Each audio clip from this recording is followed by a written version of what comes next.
We're back for our daily college basketball best bets here on Sunday, March 8th. The conference tournaments continue yet again today as regular season action throughout college basketball also concludes today. So obviously we're looking at the Big Ten and other conferences. Obviously you saw in the thumbnail the big game today, Battle of Michigan, Michigan State versus Michigan, Wolverines versus Spartans. That concludes Big Ten play along with, again, every other conference, as next week we get the big conference tournaments, Big Ten, Big East, Big 12, ACC, SEC.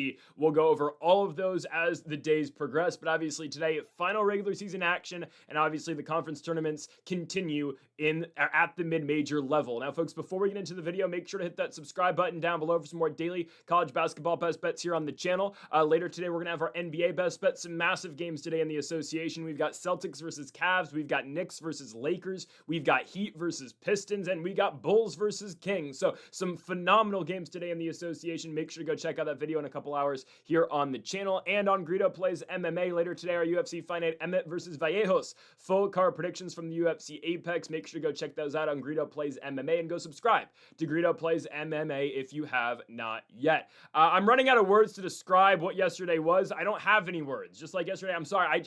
I apologize. Well, I have nothing else to say. Okay.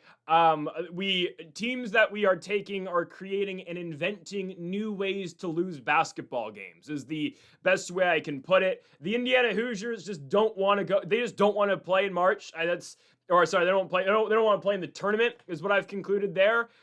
Miami goes on a late game run. They take a lead. And of course, Louisville pulls away in the final 20 seconds. Because of course, what's new?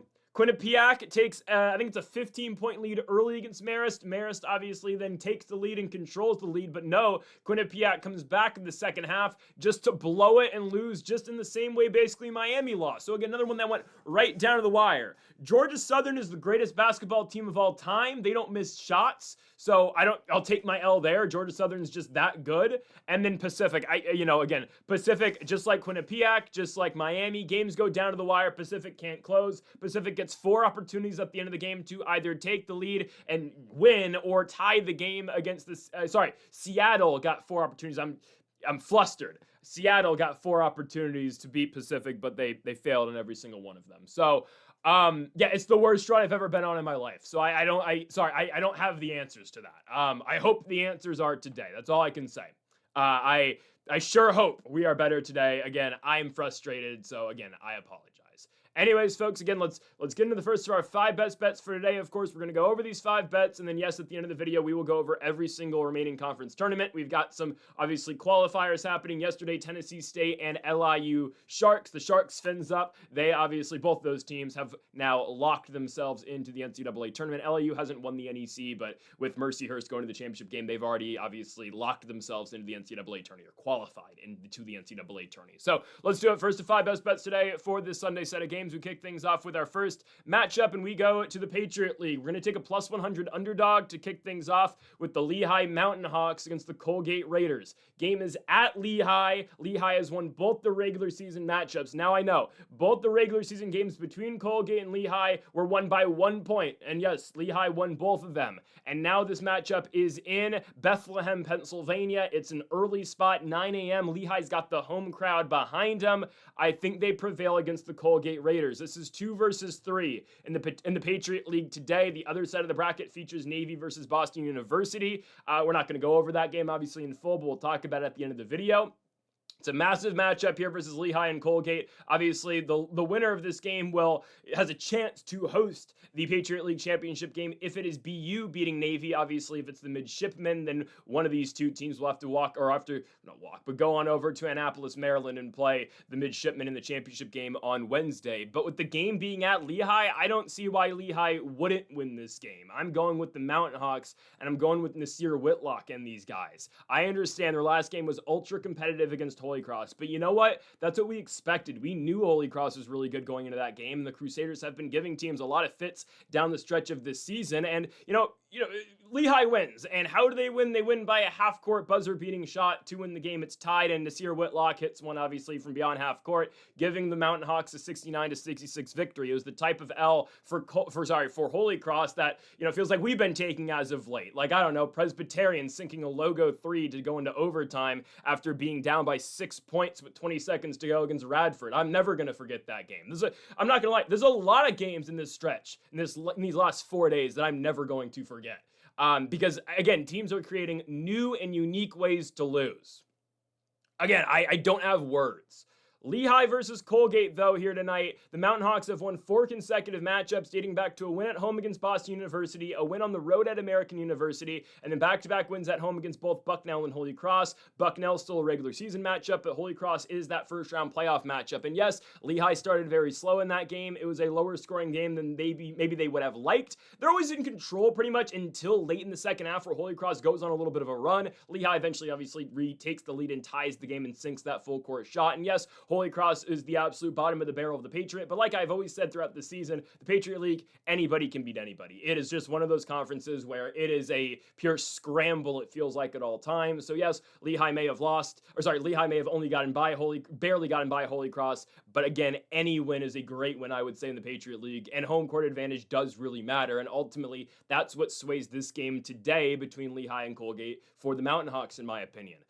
If Lehigh, I believe, needs to slow the game down a little bit. Just the way Colgate plays and the way teams have been able to beat Colgate this season, if you can hold them to under 80 points and if you can hold them in the 70s, you should probably win.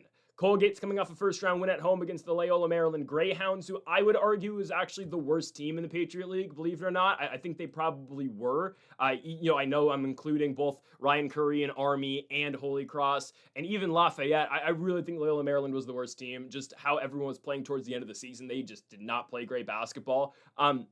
So Colgate beats the Greyhounds by 13 points, but again, Colgate wins it in Colgate Raiders fashion. They're able to score 90 points and ultimately win the game by 13, 90-77.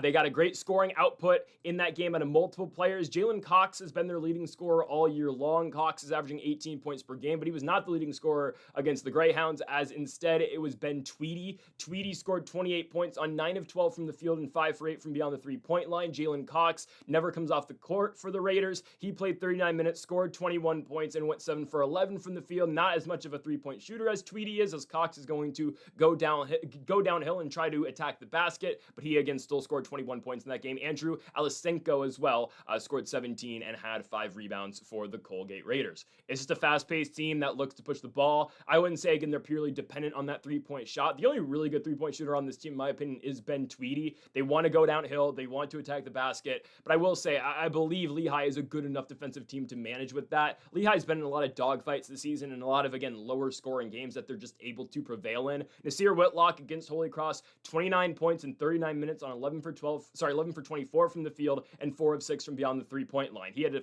phenomenal game. Hank Alvey had 14 points in 35 minutes. Lehigh plays physical defense and they know how to score. They just need to play their game tonight. And I think with the game being at home for Lehigh, it is a perfect opportunity for them, especially at plus money. I don't believe this game is going to close at plus money. I'm recording this video at midnight. So in a couple hours, we shall see what this line will be at. But as of right now, it's plus 100 for the Mountain Hawks. I got to imagine this is going to close around, if I had to guess, around minus 1. I think it's going to be even. I think this is going to be 110 on both sides. At least I hope it will be, just in terms of the line movement. You just never know. I mean, hell, look at the NCAA game where we had NCAA versus Northeastern. It was an even money game. Then all of a sudden at tip, NCAA became a plus 130 underdog just because. And of course, they got blown out. But that's neither here or there. Lehigh has put together 4 consecutive wins. They've won 6 out their last 7 games. They only lost in that stretch on the road at Navy. And this has been a phenomenal team at home this year, as Lehigh has not lost at home this season, not lost at home this year since January 17th in a double overtime L to Navy. And then before that, an overtime loss at home to Army. Those are their only 2 home losses this year in the conference. They did lose to the NEC's obviously bid to the NCAA tournament in LIU earlier in the season, and I believe they lost one more home game. Columbia came into Bethlehem, Pennsylvania, and beat the Mountain Hawks as well, but honestly, I just don't care. That's a non-conference game. In conference play, Lehigh's only lost overtime matchups at home, and only one of those games are in the calendar year of 2026, and that's again to the number 1 team in the conference over in the Navy Midshipmen. I'm okay with that. I'm perfectly fine with that. And at the same time, we look at Colgate, they have struggled on the road. I get it. Their last road game was at Navy. That's expected. Don't forget, prior to the Navy game, they lost at home to Lafayette. The Lafayette Leopards, who were eliminated in the first round of the Patriot League tournament to those Holy Cross Crusaders. They lost on the road at BU, a Boston University team that obviously only has 7 healthy players. I hope they beat Navy. That'd be great. I would really be excited about that, and they're going to. But Colgate goes to BU, and they lose the game 85-58. Earlier in the year, they lost at Lehigh right by 1 point. They lost at American University by 4. They've not been a good road team. And we're taking a team that has not been good on the road versus a team that has been very phenomenal at home. And when we combine both of those two, we get a playoff game with a playoff environment. I hope the Lehigh crowd shows up for this game. Again, potentially the last home game of the season if BU is not able to unseat Navy. I hope the crowd's rocking for this game. I hope Lehigh gets people out. They had 1,300 people at their last game. That's against a Holy Cross team that was dead last in the conference. I got to imagine in a 2 versus 3 matchup, hopefully more people flood, what's the arena called? The Stabler Arena in Bethlehem, Pennsylvania. So I'm going to go Lehigh at home. They just need to play their game. We need Nasir Whitlock to have a really good one. But if Lehigh can slow the pace down, play their style, they should be able to get the Colgate Raiders in this game. They're 2-0 against this team. I don't want to put too much into that, though, because of the fact, both those are 1-point wins for the Mountain Hawks, and I'd rather them be 2-0 than 0-2. The 2 games, again, they played against Colgate. At Colgate, 78-77 victory for the Mountain Hawks. At home, 77-76 overtime victory for the Mountain Hawks. Again, both games separated by just 1 point. I think the real difference maker is not those games. It's not even Nasir Whitlock. Again, it's not even Jalen Cox over on Colgate. It's the fact that Lehigh's at home. I think that's really going to take them a long way. How they've played at home this season in comparison to how Colgate's played on the road, I do believe Lehigh gets it done.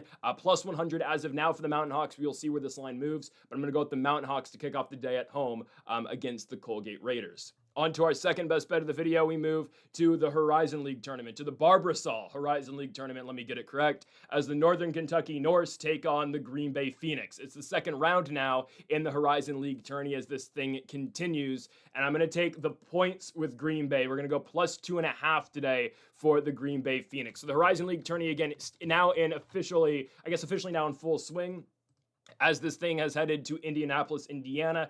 The games in the last round, there was a play-in round, and obviously the official first round of the tournament were all on campus sites. And obviously the way this thing works, the 3 highest seeded teams remaining in the conference tournament move on to the semifinals. So that'd be Wright State, Detroit Mercy, and Robert Morris. And while those teams wait, you get the 2 other remaining seeds, that being Green Bay and Northern Kentucky, being both the 5 and 7 seeds, get to play each other, with the winner moving on to tomorrow to play the Wright State, to play Wright State. So we'll see. It's 5 versus 7 here. Green Bay is the higher seeded team. Northern Kentucky was able to go on the road to Michigan and beat the Oakland Golden Grizzlies in an 85-84 matchup. Green Bay and Doug Gottlieb's team was able to win at home 64-56 against Purdue Fort Wayne. Again, it has been just an incredible turnaround for the Green Bay Phoenix compared to where they have been in the past years, and how obviously last year when Gottlieb took the job and had a very rough first season losing to, Michigan Tech, they found a way this year to really bounce back, and now they find themselves obviously just 3 games away from the NCAA tournament. But it starts today here against Northern Kentucky.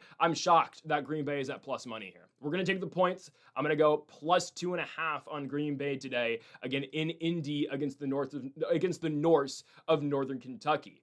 This is a matchup that obviously was played twice in the regular season, and like the game we just mentioned, Green Bay won both of them. The Phoenix were able to win over in Highland Heights, Northern Kentucky. They were able to win 87-84, and Green Bay won the game as well up in Wisconsin, 80-78. Again, both extremely close matchups, but they were eventually won by Green Bay. I just like the way this Green Bay team plays. I really do. I like the shooting effort. I know, again, their last game was low scoring, but they're able to win that defensive game. They're able to go out there and put a lot of points on you at the same time. And Northern Kentucky has been a 50-50 team over their last 4. They have split, losing at Youngstown State. They won at Cleveland State, then lost at home against a very good Wright State team, do not get me wrong, and then winning on the road at Oakland. Green Bay, again, has been inconsistent at times this year, but they have won 3 out of their last 4 going into this one, going to Oakland and winning, losing to a very good Detroit Mercy team on the road, and then back-to-back victories against both Youngstown State and Purdue Fort Wayne. For the most part this year, Green Bay has been great to us in many spots as underdogs as we've been getting points on Green Bay. They have been phenomenal. They've been great against the spread. I mean, don't forget they got robbed in that Milwaukee game just a couple weeks ago. They've been very good. And I just like the way this team plays. If this team gets hot from beyond the arc, they are dangerous. Again, they are capable of winning that low-scoring affair like we saw on Tuesday in the second round of this Horizon League tournament against the Mastodons of Purdue Fort Wayne. But again, they do have an offense that really relies on the three-point shot. They weren't able to find those shots against Purdue Fort Wayne, but ultimately they were still able to win by 8. It was a game that, Green Bay controlled. So they weren't in need of any big-time shots, and they were able to, again, just maintain their lead as that game went on. But they got 19 points out of Marcus Hall. They got 13 points out of Justice Allen and 11 points out of Preston Rudinger. And, of course, that was enough to beat the Mastodons of Purdue Fort Wayne. Northern Kentucky had the exact opposite of a first-round or a second-round matchup, technically, rather than Green Bay, as Northern Kentucky, again, goes on the road to Oakland. Phenomenal game, back and forth. Northern Kentucky's, leading and maintaining that lead for most of the game, but Oakland has their moments. The Norse win the game, though, by 1 point, 85-84, despite a 36-point performance by Oakland's Brody Robinson on 10 of 20 from beyond the arc. Northern Kentucky holds on to the victory. They were led in scoring by Donovan O'Day, who put up 19 points and scored on 7 of 11 from the field and 2 for 4 from beyond the three-point line. LJ Wells, also one of the starters for Northern Kentucky, plays the most minutes for this Norse team, plays 35 minutes, scores 18 points on 7 of 11 shooting and 4 for 10 from the free throw line. Yikes, but had 11 rebounds. Obviously, LJ Wells, very good down low. They played a fast and offensive game. Green Bay can play that game, but I do think Green Bay dictates how the game's played in general. Guys, Green Bay's better than Oakland. Oakland, I mean, again, Horizon League, like the Patriot League, a lot of really good teams. I mean, this thing is just stacked from top to bottom. Don't forget, there was a 4 or 3-way tie for third place in the Horizon. It was Green Bay, Detroit Mercy, and Oakland. Okay, I understand Detroit Mercy might be better than Green Bay is. Oakland definitely wasn't. So Green Bay didn't get the best shake of things, I guess, in the Horizon League tournament, you can say. Obviously, as they got seeded as the 5, and they got the worst of that tiebreaker between them, Detroit Mercy, and Oakland. But I mean, there's a world where, again, if you're just straight ranking these teams, Green Bay should have been the 4 seed, and this should have been the matchup we had gotten in the first round. So I'm going Green Bay here. I'm going to go Green Bay to cover. Again, I'm kind of shocked that they are dogs in this one. I'm going to go with Gottlieb's team. There's a lot of really good talent on this team. I don't love what Northern Kentucky does defensively. They have games where they just get carved up. I mean, again, they've played some really good teams, but look at the ways both Green Bay games have gone. Green Bay has gotten into the 80s in both of these. And Northern Kentucky, I guess, is kind of considered to be the better scoring team, and yet Green Bay is able to put it on them in both matchups that they play. And don't get me wrong, they're both very high scoring affairs, and Northern Kentucky has their moments. But I mean, the first matchup in Green Bay, the Phoenix never trailed. And that's a game where Northern Kentucky is making that push for the entire second half. They're the ones trying to get back in the game. I mean, Green Bay had a 20-point lead at one point. It gets cut down to 2 at the very end of the game because Green Bay went into half up 16 points. And again, Northern Kentucky's chipping and trying to get back into it. They just fall a little bit short as Green Bay's able to prevail. The second matchup over in Highland Heights, it's another matchup where Green Bay's winning for the most part. They're in control of that game from the jump. They go up by, I think it's 14 points early in the game. And again, the entire pace of that game is Northern Kentucky just trying to catch up. They force it into OT, but Green Bay is still able to hold them off again in Highland Heights, Northern Kentucky. So I'm okay with Green Bay again because they've been able to beat Northern Kentucky in a high-scoring game. That's what Northern Kentucky is supposed to be able to do. And Green Bay was able to outpace this team in both games that they have played. Why wouldn't they do it again? It's a neutral site game, but again, we've seen Green Bay beat this team in Highland Heights. We've seen Green Bay beat this team up north in Green Bay, Wisconsin. We've seen Green Bay just be the better team all year long rather than Northern Kentucky. Why would anything change in this matchup? Just because Northern Kentucky went to Oakland and beat that team by 1 point? Okay, well, Green Bay's done that too. Green Bay went to Oakland and beat that team by 5. Green Bay has not been a bad road team this season. Again, this is a neutral site game, so not technically on the road, but I just think there's more talent on Green Bay than there is on Northern Kentucky. I think there is, and we're getting points here? Absolutely. We don't even need Green Bay to win. I hope they win, because I'd much rather see Green Bay take on Wright State than Northern Kentucky take on Wright State, because legitimately, I think Green Bay, if they have a great night shooting, and obviously they play good enough defense, they could legitimately make a run to still win the Horizon League.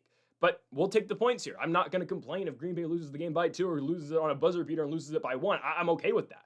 Again, we hope the Phoenix win, but we'll take the points here. I just think there's too much talent on this Green Bay squad. And again, I would not expect them to only score 64 points tonight against Northern Kentucky. And if they do, if it is a low-scoring game, well, that probably means Green Bay wins. So I have to imagine they'll have a better night shooting this time around. And I do think as well, they're the better defensive team. So they should be able to hold Northern Kentucky. This is not going to be some Northern Kentucky shootout that they like to get in, like they did, again, at Oakland, or they did over in the Wolstein Center at Cleveland State, or obviously in the jungle at IU Indy. I'm okay here. Northern Kentucky, again, is not that good of a team. They were a 500 team in the conference. Yes, their overall record is slightly better than Green Bay because they played a weak non-con schedule and played like 4 Division II schools, as the Norse are 19-13 and Green Bay is 18-14. I don't care about any of that. I'm going to go with Green Bay at home. Give me Doug Gottlieb's team in the Phoenix. Neutral site game, obviously, over in the Corteva Coliseum in Indianapolis, Indiana. I'm going to go Green Bay on the points. Give me the Phoenix plus 2.5 in a big Horizon League elimination game, obviously matchup against the Northern Kentucky Norse.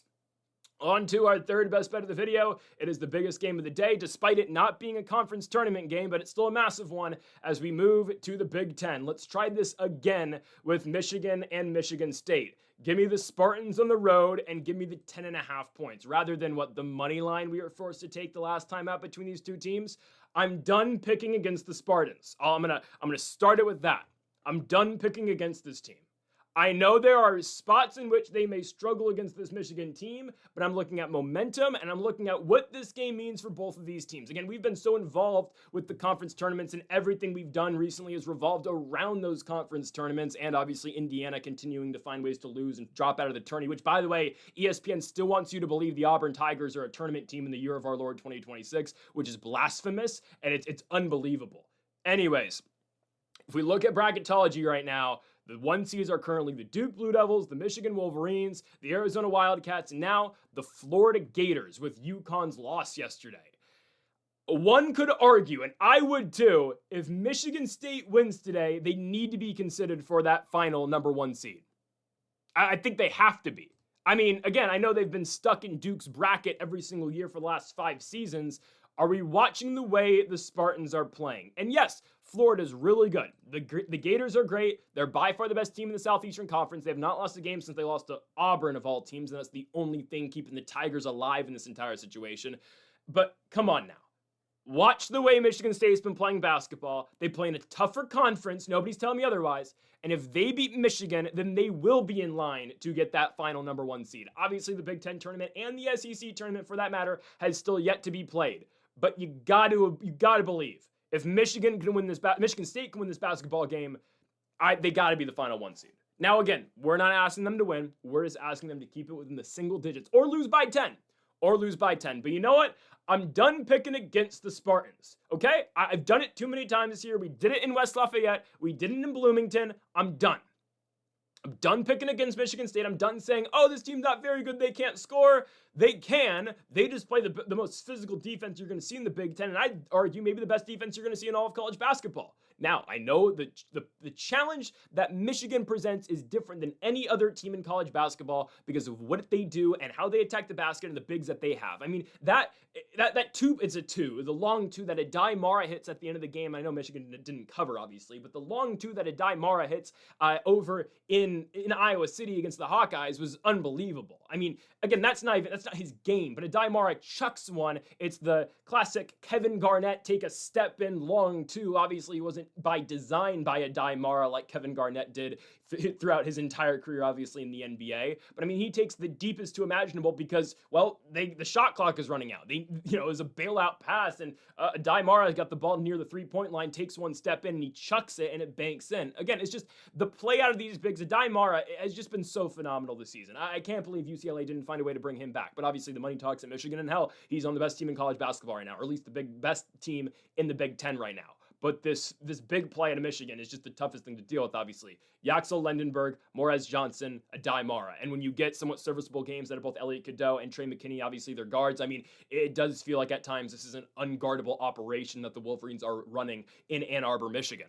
However, the defense Michigan State plays, I got to imagine they're going to be better the second time out. I know the first matchup against Michigan was kind of brutal. The first half, awful. They found themselves down 16 points in the first half. What do?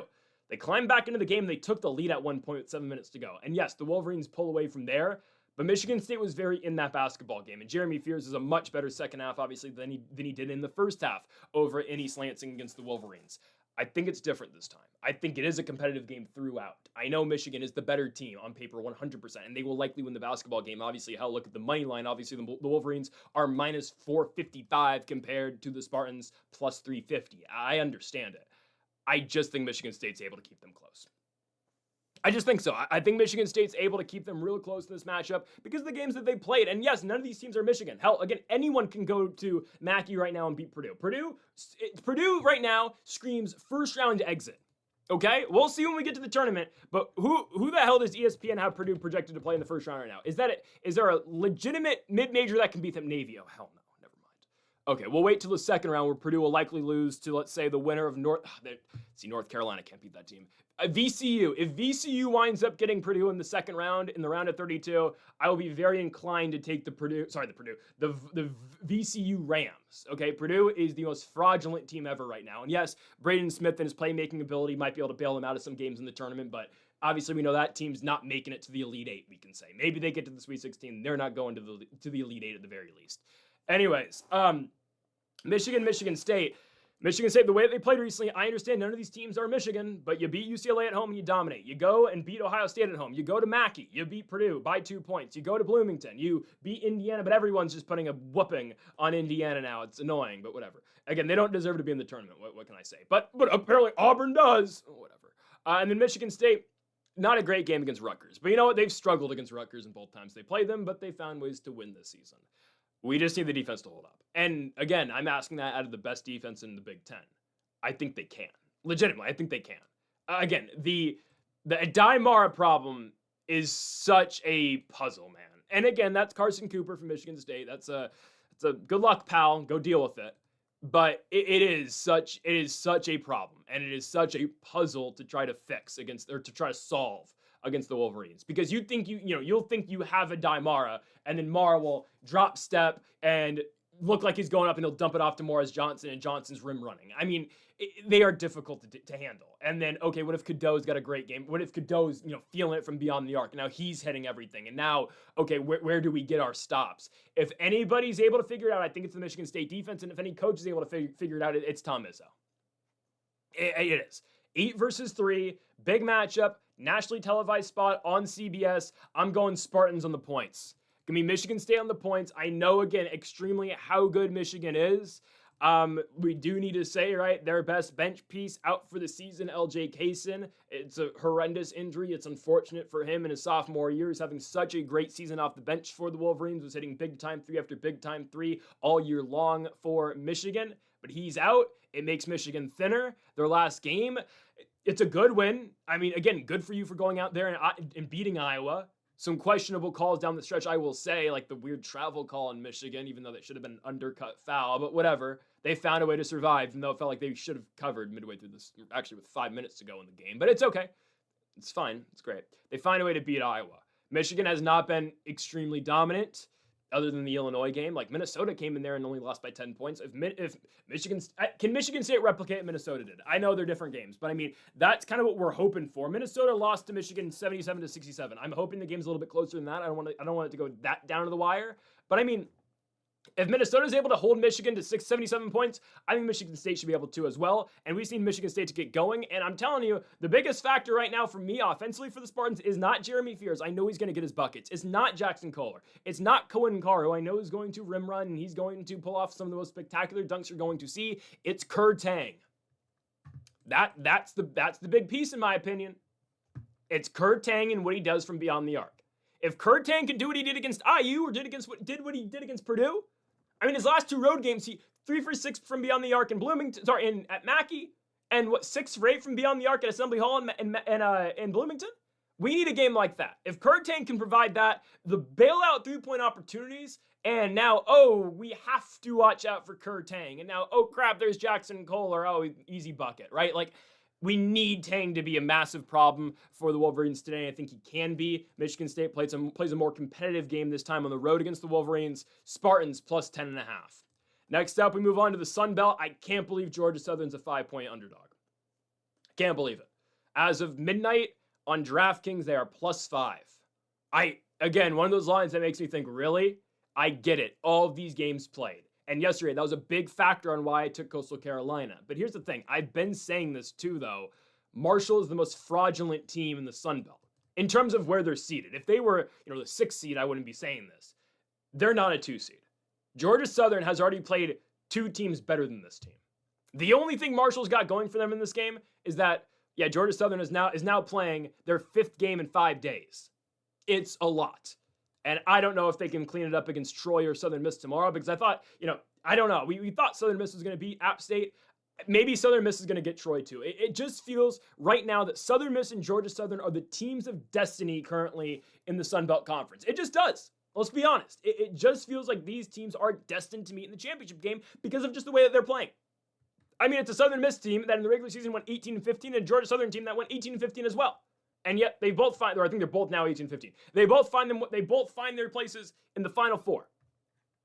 Good on them. They've been great. We know what Southern Miss has been doing, and they both play different games, right? Southern Miss attacks the basket, attacks the basket, attacks the basket. Georgia Southern chucks up as many threes as physically possible. Why are they 5-point dogs here? The only thing I can come up with is, yes, Marshall's the higher seed, but it's the fact that Marshall's been able to sit on their ass since the last time that they played Georgia Southern on the 27th of February, in which Georgia Southern went to Huntington, West Virginia, and beat the Thundering Herd, and they beat them by 17 points. I don't forget, because we had Marshall in that game. But what has Georgia Southern done since? 4 consecutive wins in the Sun Belt Tournament, and no team has been ready for the scoring that Georgia Southern puts on you. Yes, Marshall scores a lot of points too, but I will tell you this. Marshall is not the defensive team that Coastal Carolina is. They're not the defensive team that Arkansas State is. Southern Alabama, not really. South Alabama, no. But they don't play good defense. They just think they can outshoot you. And again, random tidbit, but remember when Miami, Ohio went into Marshall?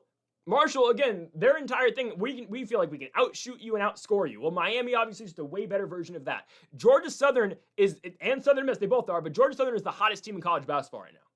In the tournament level, 100%. The way that they're playing, the 3-point shots they're hitting, they're almost unbeatable. They feel like they are unbeatable right now.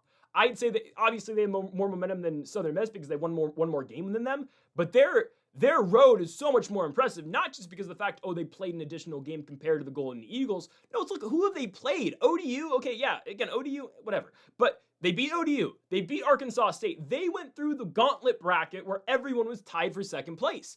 Arkansas State, South Alabama, Coastal Carolina, who we thought and we've been saying is going to beat Marshall and lose in the championship game.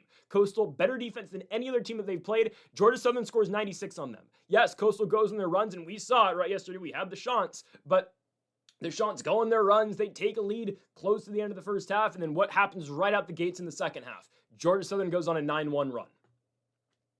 They're really good. They're really good, and they shoot the 3-point ball, and they keep on shooting it all game long. That is March. This Georgia Southern team is the definition of what happens in March in college basketball and how you can be successful in March. You get hot. They only shot 33 pointers against Coastal, and yes, only. They only hit on 40% of them. Still a decent number for them, right? But what they've done so far in this tournament, that's actually a low bar. But how about Tyron Moore?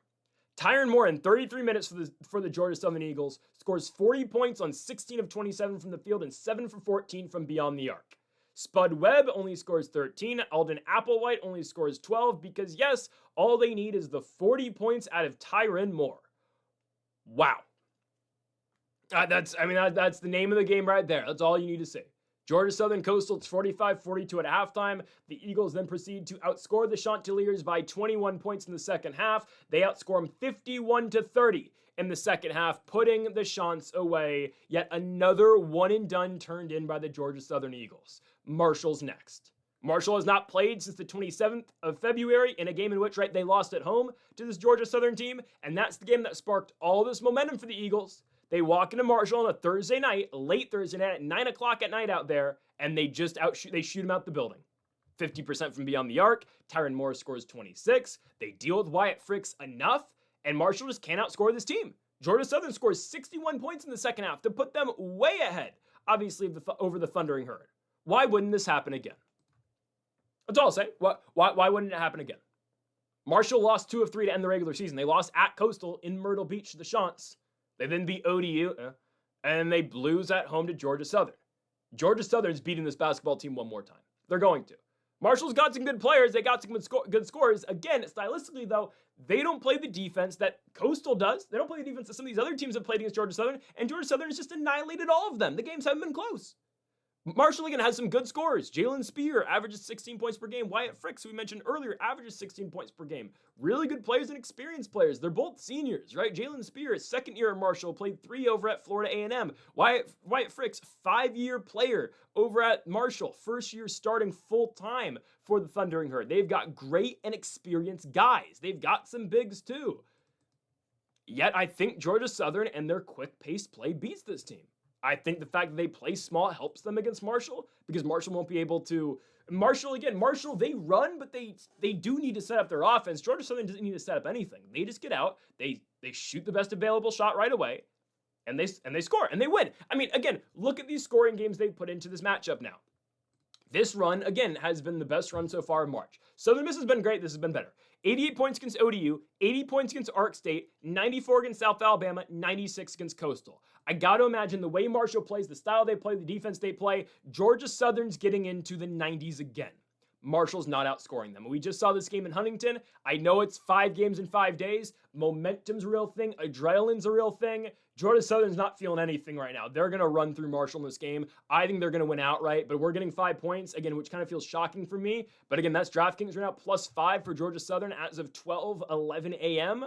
Okay, give me the Eagles to continue to win in the Sun Belt tourney. I would argue they're probably going to win the entire thing right now. If it's them and Southern Miss, the 2 teams of destiny, yeah, Georgia Southern's going to win. Their style way outmatches Southern Miss's, in my opinion. Southern Miss is going to try to slow the game down. They won't be able to. I'll tell you that. Georgia Southern's going to create enough turnovers. They're going to get out and run. It won't be an easy matchup at all for them. So I'm going to go again with the Eagles +5. Final game of the day, we move to the Southland tournament. Yes, the Southland now appears, obviously, with all of our conference tourneys. We'll get into that later in the video. Obviously, we're going to break down every single conference tournament today. I won't go over the Horizon because, obviously, we just only have 1 game in that today, so we're going to skip that, obviously, because we already talked about it. But anyways, Southland time as the Northwestern State Demons take on the Nichols Colonels. Okay, this tournament, everything's being played in Townsley Law Arena over in Lake Charles, Louisiana, which I believe is just McNeese, right? Is this not just McNeese's campus? I could be wrong here, but I'm pretty sure it is. Why is it at McNeese? It's just at McNeese every year? They're not the 1 seed. It's Stephen F. Austin. Why does McNeese always get to play us at home? That's really odd. Whatever. They're probably going to win this tournament, right? I know, Stephen F. Austin is the 1 seed. McNeese is going to get them at home. They're going to beat them. Anyways, this is the first round / play-in round of the Southland tournament. On the other side of the bracket, we'll get into it at the end of the video, but New Orleans is going to be playing on the Houston Christian Huskies, and here's the 6-7 matchup between the Nichols Colonels and the Northwestern State Demons. This should be one-way traffic. It should be. 1 team scores, 1 team doesn't. That's the simplest way I can put it. We need Nichols to play their game. They should be able to. We'll be fine. Northwestern State, one of the worst teams in college basketball, in my opinion. Sorry, no, let me change that. One of the worst teams left in college basketball. And what I mean by that, obviously, is teams that have not been eliminated. And obviously, yes, there's some tournaments and some conferences that haven't even started their tourneys, right? The SWAC haven't started. The MEAC haven't started. But in terms of, let's say, the non-low majors, Southland's kind of low major, whatever. Northwestern State's one of the worst teams still left. I'll tell you that. They are awful, right? I mean, they got by. They did not get eliminated in the Southland yet, right? I mean, we're looking at the rest of the conference. I believe there was a big tie for last qualifier in the Southland, and Northwestern State survived. It was them, Houston Christian, and it was just them and Houston Christian. So they both just had a game over Incarnate Word and Lamar, who, by the way, both of which were not good. So Northwestern State got in with Houston Christian. Great, good for them. But they're not much better than the teams that missed, I'll tell you that. I mean, this is the Northwestern State team that went 8-14 in the regular season in their conference. They pieced together back-to-back wins later in the season at home to get here, basically. They beat Houston Christian and beat Incarnate Word before finishing out the year in back-to-back L's to Texas A&M, Corpus Christi, and UT Rio Grande Valley, and yet they still made it to this thing. Them and Nichols have played twice this season. Raise your hand if you heard this before. Nichols beat them both times. The Colonels won the first matchup, 61-58. They won the second match, that was the second game. First matchup at Nichols, 74-72 for the Colonels. Second matchup at Northwestern State, 61-58 victory for Nichols.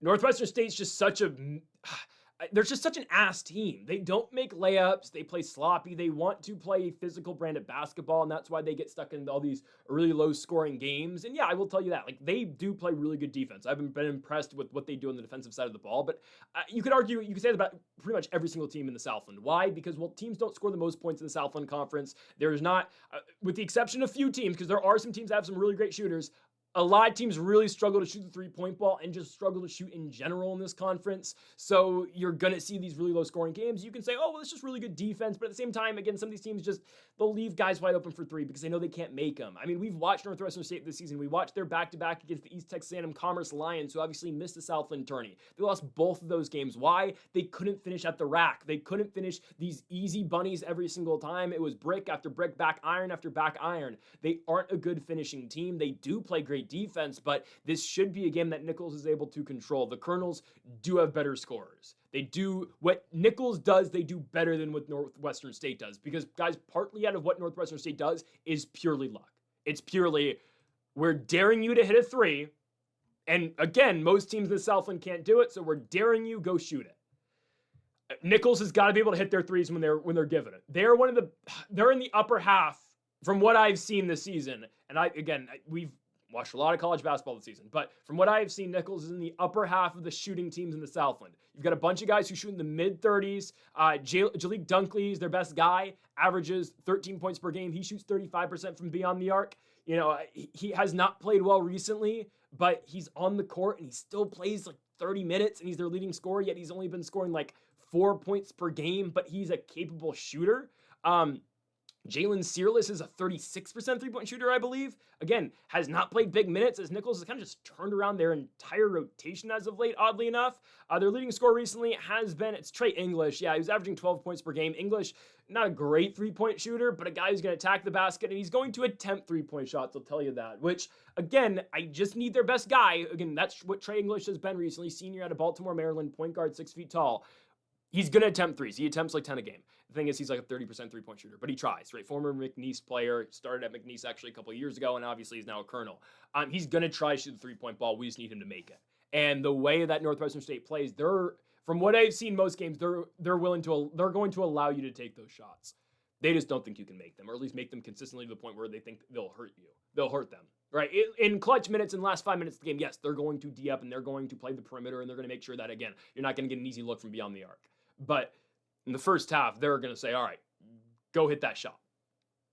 I think, again, Trey English shoots enough, but from what I've seen recently, he takes, again, a lot of just deep contested threes because he feels like he has to create because his team hasn't really been helping him too much. He should get some opportunities tonight. I like Nichols. I like Nichols because Northwestern State, again, is just an awful scoring team with the exception of Micah Thomas. Micah Thomas can score. He averages 17 points per game. Senior out of Oklahoma City. That's the matchup. Both these guys are point guards, right? Both Trey English and Micah Thomas. Both seniors, too. Micah Thomas played at Indiana State, then played at Nichols, and then obviously now at Northwestern State. That's the matchup here. Both point guards should be leading their team in scoring tonight, I would think. Northwestern State has a decent big. His name's Willie Williams, senior. He's like 6'6", but he operates really as their 4/5 sometimes. As Northwestern State plays pretty small. Nichols is going to do the same thing, too, at points. I'm okay with this, guys. I'm going to take Nichols. I think it's a really easy spot, personally. Neutral site, obviously. All these tournament games are, oddly enough, again, at McNeese, which I still don't understand how that's fair, but I guess it's not fair, so whatever. I'm going to go with Nichols. They've beaten Northwestern State twice. Obviously, that doesn't mean much. I mean, we said that a lot recently and hasn't gone our way. But, I mean, again, stylistically, I just don't see how the Demons beat them. Both these teams, again, don't score the most points, but Nichols is just better at playing this game, in my opinion, than Northwestern State is. And again, Northwestern State's just really bad, guys. Trust me. They are a bad basketball team. Nichols should be able to get them for the third straight time this season. Colonels win this game and advance to the second round of the Southland tourney, where they would move on to play oh goodness, I forget what side of the bracket they're on. They would go on to play UT Rio Grande Valley. So we will go over that in just a few seconds here, obviously, as we are about to look at every single conference tournament. But again, to close the day in terms of our best bets, Nichols money line at -135. I sure hope this day is the day where we turn it all around because it's been bad. You don't need to tell me that. I know. Okay, let's go over the conference tournaments before we conclude the video. Again, that does it for the best bets portion of today's video. Let's move on now to the first of many conference tournaments, starting first today in the Coastal Athletic. CAA time, as we are down to 8 now in the CAA. Yesterday, Campbell's able to defeat Stony Brook. Drexel gets Northeastern. Expectedly, Northeastern made it a fight. But anyways, Townsend beats Hampton. We expected that. And William & Mary beats Elon. Again, William & Mary's still the boogeyman of this conference. They're going to beat Hofstra. I do think they are in line to go to the championship game. I think Charleston barely gets by Townsend. Townsend just does not score with Tyler Tejada. I think Charleston gets by. I think they do, barely. It's going to be a really close game, but I'm going to go Charleston and William & Mary to move on to the semifinals. Drexel, Monmouth, and then UNCW, Campbell, UNCW. Okay, so that's our final four. I still expect UNC Dub versus William & Mary in the championship game. Next up, Patriot League. Already went over Lehigh Colgate. We're taking the high seed there. I'm taking the low seed in BU versus Navy to cover. I'm taking the midshipmen, though. What Navy's able to do, at least, I don't think down low, obviously, because Ben Defty in terms of BU, but the depth at a Navy and the fact they're able to rotate their forwards and able to rotate their bigs, and that's something that Boston University isn't able to do. It's either you leave Ben Defty out there or you don't have anyone really who can play at least a capable big, and that's where Boston University has struggled. That's why they've needed Defty so many times this year to just, again, stay in there, and he, again, will gas because he plays 40 minutes per game, it feels like sometimes, or at least 35 minutes per game. What Navy's able to do to rotate their bigs, I think is going to really, really concern BU. Games in Annapolis. I'm going to go with the midshipmen there. We're going to go midshipmen versus Lehigh championship game on Wednesday. Next up, Missouri Valley. We are down to 2. UIC versus UNI. Got really close to putting UNI -2 in the video. I decided to lay off it. I think Northern Iowa, though, is going to beat the Flames. The Flames coming off a victory over Drake.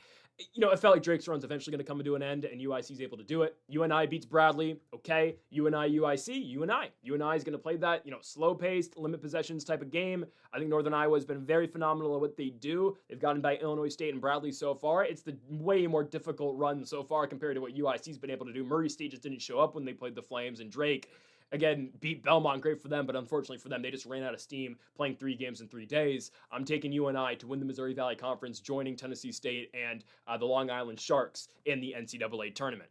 Next up, we move on to the Big South. We are down to 2 as well. High Point versus Winthrop. I mean, here you go. Winthrop barely gets by Presbyterian. High Point barely gets by UNC Asheville. I decided obviously not to bet on this game because there's no point, because High Point, again, will always mess up when you bet on them. They'll always slip on a banana peel, and their run's going to, always comes to an end as soon as you jump in on them. I'm going to go High Point here. I'm going to go with the Panthers to win this basketball game. Again, they are the most obvious 13 seed, 14 seed first round exit ever. But yeah, they're the better team compared to them in Winthrop. So I'm going to go High Point to win the Big South and, again, join in on the NCAA tournament. They're a first round L, but good for them. ASUN time. We are down to 2 as well. Central Arkansas gets FGCU. Thought there's maybe an upset potential out there for FGCU. And Queens gets by Austin Peay, surprisingly. Central Arkansas is going to beat Queens. Yeah, they're much better than Queens. I was never impressed with Austin Peay or Queens, and I took Austin Peay, but I was like, I didn't think that side of the bracket was that good. Like, legitimately, this entire bracket was not very good. This side is way better.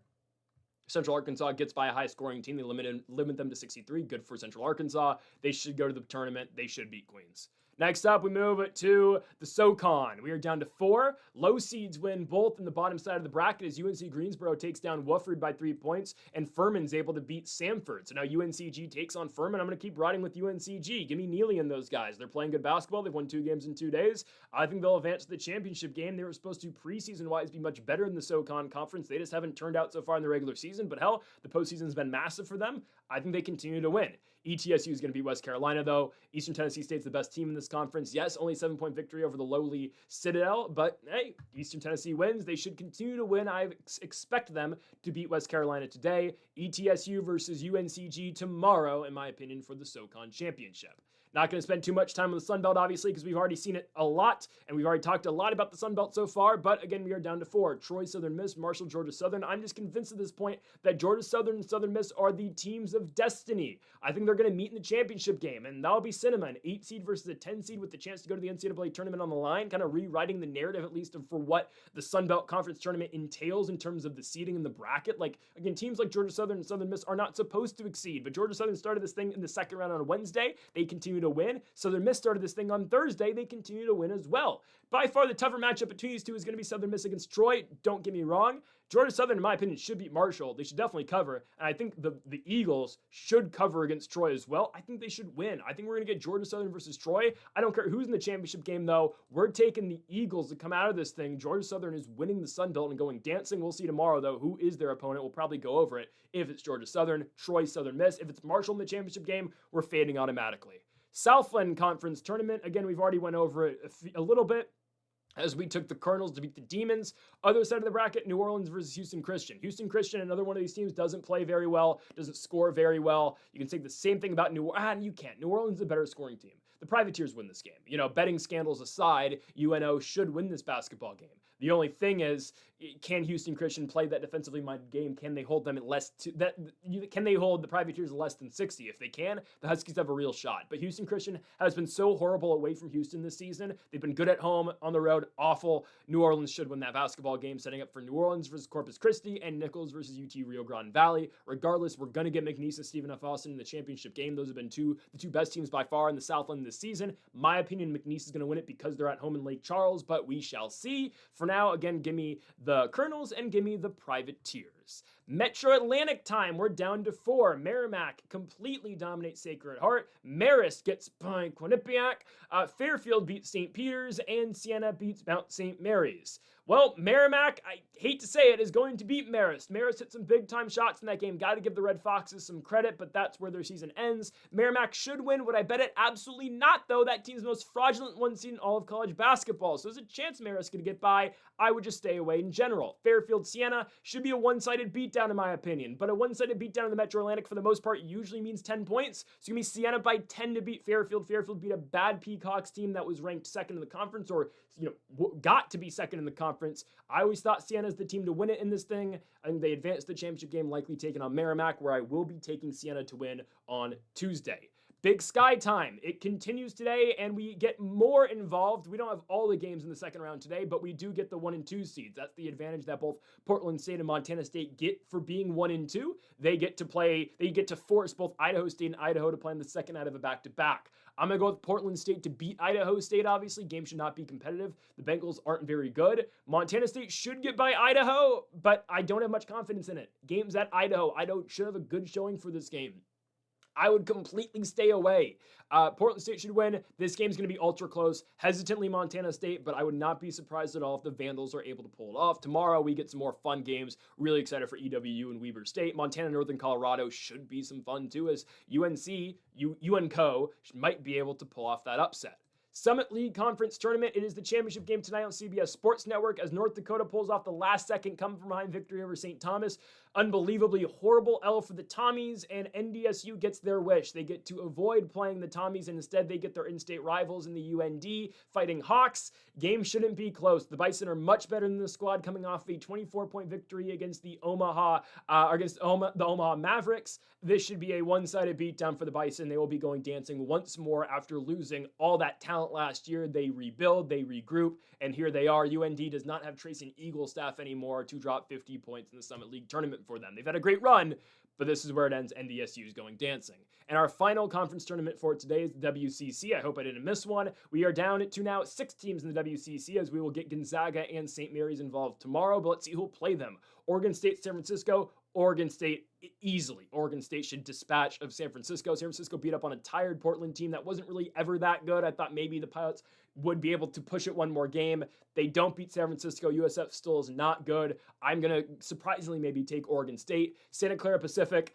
Both of these teams sucked yesterday in Pacific and Seattle. It was a low-scoring game. Santa Clara easily handles U of P. It's a NorCal matchup. Santa Clara gets it done in Vegas, getting us the Final Four we've wanted, the Final Four matchup we've wanted in Santa Clara versus St. Mary's. Zaga will beat up on Oregon State. We don't care. But also, too, I need to point out, Santa Clara must-win game. They're on the bubble right now. Their last 4 in. You beat Pacific. You basically clinch it, I believe, that you should clinch to be in the NCAA tournament. I'd argue maybe you clinch a 10 seed, but definitely at least Dayton. So the way I'd see this right now, consider Santa Clara Pacific a legitimate tournament game tonight for Santa Clara because it is when and you are in. They should be able to get the U of P Tigers. And folks, that'll do it for our college basketball best bets here and tournament previews here on Sunday, March 8th. If you have not yet, though, make sure to hit that subscribe button down below for more. Make sure you like if you did enjoy the video. Make sure to comment if you disagree with any of the picks. We'll be back tomorrow for more daily college basketball best bets and more conference tournament previews because we're getting more and more into conference tournament play. I won't lie, tomorrow's a lighter day of action, and then Tuesday, all the big conferences get going. So we'll get into that on Tuesday and tomorrow as well. Folks, thank y'all for watching. Make sure to hit that subscribe button down below for more. And Mamba, forever.